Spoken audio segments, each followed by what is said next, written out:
యాదాద్రి భువనగిరి జిల్లా ఆలేరు పట్టణ కేంద్రంలో ఆదివారం స్థానిక దొంతిరి సోమిరెడ్డి ఫంక్షన్ హాల్లో ఏర్పాటు చేసిన విలేకరుల సమావేశంలో మాజీ ఎమ్మెల్యే బూడిద భిక్షమయ్య గౌడ్ మాట్లాడుతూ రేవంత్ రెడ్డి ప్రభుత్వం బీసీలను మొదటి నుండి మోసం చేస్తుందని ఆరోపించారు. బీసీల అభివృద్ధి కోసం లక్షల కోట్ల రూపాయల బడ్జెట్ కేటాయిస్తామని చెప్పిన ప్రభుత్వం ఆ హామీని నిలబెట్టుకోలేదన్నారు. యాదాద్రి భువనగిరి జిల్లా ఆలేరు పట్టణ కేంద్రంలో ఆదివారం స్థానిక దోంతిరి సోమిరెడ్డి ఫంక్షన్ హాల్లో ఏర్పాటు చేసిన విలేకరుల సమావేశంలో మాజీ ఎమ్మెల్యే బూడిద భిక్షమయ్య గౌడ్ మాట్లాడుతూ రేవంత్ రెడ్డి ప్రభుత్వం బీసీలను మొదటి నుంచే మోసం చేస్తుందని ఆరోపించారు. బీసీల అభివృద్ధి కోసం లక్షల కోట్ల రూపాయల బడ్జెట్ కేటాయిస్తామని చెప్పిన ప్రభుత్వం ఆ హామీని నిలబెట్టుకోలేదన్నారు. సంవత్సరానికి 20,000 కోట్ల రూపాయలు ఇస్తామని, బీసీలకు 40% రిజర్వేషన్ కల్పిస్తామని ప్రకటించినప్పటికీ అమలు చేయలేదని విమర్శించారు. 42% రిజర్వేషన్ అమలు చేసిన తర్వాతే ఎన్నికలకు వెళ్తామని చెప్పిన స్థానిక సంస్థల ఎన్నికలను ఆ హామీ లేకుండానే నిర్వహించారని విమర్శించారు. కాంగ్రెస్ ప్రభుత్వం మాత్రం ప్రజలను మోసం చేసి అధికారంలోకి వచ్చిందని, బీసీ మంత్రులు ఉన్న వారికి సరైన గౌరవం లేదన్నారు. రైతు బంధు పథకాన్ని కూడా 1 ఎకరం వరకే పరిమితం చేస్తామని చెప్పడం రైతులను మోసం చేయడమేనని విమర్శించారు. బీసీల జనాభా నిష్పత్తి ప్రకారం రిజర్వేషన్లు బడ్జెట్ కేటాయించాలని డిమాండ్ చేశారు. బీసీలకు జరిగిన అన్యాయానికి వారు తగిన సమయంలో బుద్ధి చెప్తారని హెచ్చరించారు.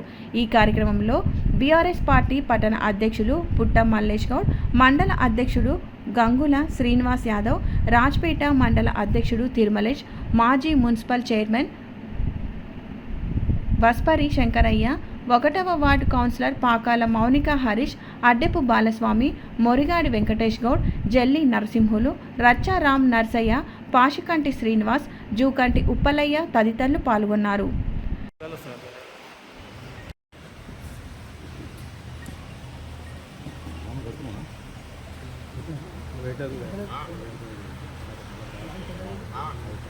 రేవంత్ రెడ్డి ప్రభుత్వం, కాంగ్రెస్ ప్రభుత్వం బీసీలను మొదటి నుంచి కూడా మోసం చేస్తూ ఉంది. ఎందుకంటే నిన్న బడ్జెట్ చూస్తే బడ్జెట్లో కూడా 1,00,000 కోట్ల రూపాయలు బడ్జెట్ పెడతా అని చెప్పినటువంటిది పోయినసారి 11,000 కోట్లు పెట్టి అవి కూడా ఖర్చు చేయలేదు. మళ్ళీ ఇవాళ 12,000 కోట్ల రూపాయలు పెట్టి మళ్ళీ బీసీలను మోసం చేసిందని చెప్పి ఈ సందర్భంగా నేను గుర్తు చేస్తూ ఉన్నా. ముఖ్యంగా ఆనాడు సంవత్సరానికి 20,000 కోట్ల రూపాయల బడ్జెట్ ఇస్తా అన్నాడు. అది కాకుండా బీసీలకు 42% రిజర్వేషన్ ఇస్తాం. ఆ రిజర్వేషన్ ద్వారా విద్యా ఉద్యోగాలలో కూడా మరి రాజకీయంగా కూడా ప్రతి ఒక్కరి బీసీలకు న్యాయం జరుగుతుంది, 42% వస్తుందని చెప్పి అంటేనే ఆనాడు ఎన్నికల్లో గంపగుత్తగా బీసీలందరూ కాంగ్రెస్ పార్టీని నిలబెట్టిర్రు, రేవంత్ రెడ్డిని గెలవడానికి అవకాశం ఇచ్చిర్రు.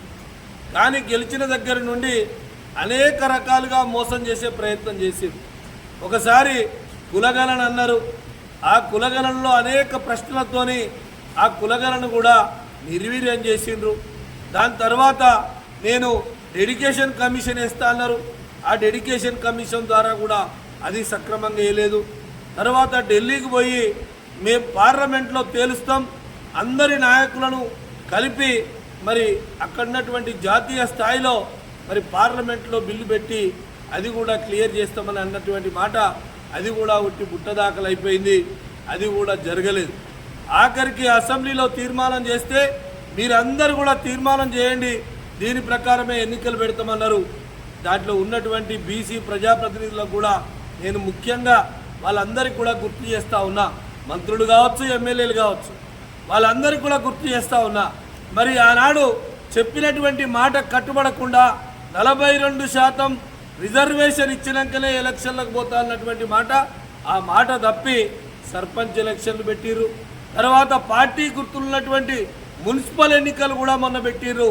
ఒక జెడ్పీటీసీ, ఎంపీటీసీలు ఎందుకు పెట్టలేదంటే దాంట్లో ఖచ్చితంగా ప్రజలు కర్రుగాల్చి వాత పెడతారు, మేము ఓడిపోతామనే భయంతోనే అది వెనుకకు మరి తీసుకున్నటువంటి మాట మరి ప్రజలందరికీ కూడా తెలిసిందే.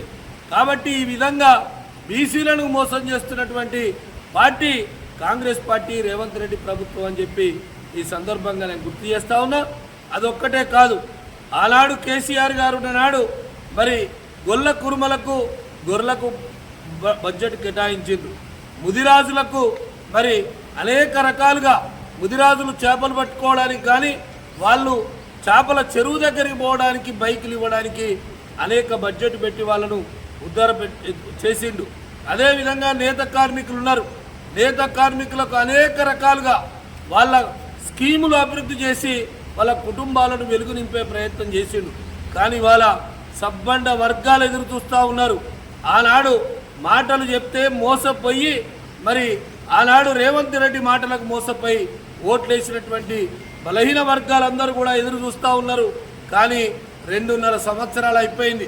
కానీ ఇప్పటి వరకు కూడా బలహీన వర్గాలను బలహీనపరిచే విధంగా ఇవాళ మోసం చేసే విధంగా బడ్జెట్లో కానీ ఇతరత్ర విషయాలలో కూడా ఎక్కడ కూడా జరగటం లేదు. ఇవాళ బీసీ మంత్రులు ఎంతమంది ఉన్నారు క్యాబినెట్లో? బీసీ మంత్రులు ఇవాళ ఉన్నారా? ఆ రేషియో ప్రకారంగా ఎందుకు లేరు? ఆనాడు ఇచ్చినటువంటి మాట ఎందుకు నిలబెట్టుకోవటం లేదని చెప్పి నేను సూటిగా రేవంత్ రెడ్డి గారిని, కాంగ్రెస్ పార్టీని, ప్రభుత్వాన్ని నేను ప్రశ్నిస్తూ ఉన్నా. ఇవాళ ఏ బీసీలు కూడా సుఖంగా లేరు. సబ్బండ వర్గాలు అన్ని రంగాలతో పాటు బీసీలు మోసపోయినట్టు జనాభా దామాషా ప్రకారంగా వాళ్ళ కేటాయింపులు చేయాలి. రాబోయే బడ్జెట్లో కాదు, ఈ బడ్జెట్లోనే బడ్జెట్ సవరించి ఇంకా బడ్జెట్ మరి ఇప్పుడే పెట్టింది కాబట్టి మరి బీసీలకు ఖచ్చితంగా మరి వాళ్ళకు ఉన్నటువంటి రేషియో ప్రకారం ఇవ్వాలని చెప్పి డిమాండ్ చేస్తూ ఉన్నాం.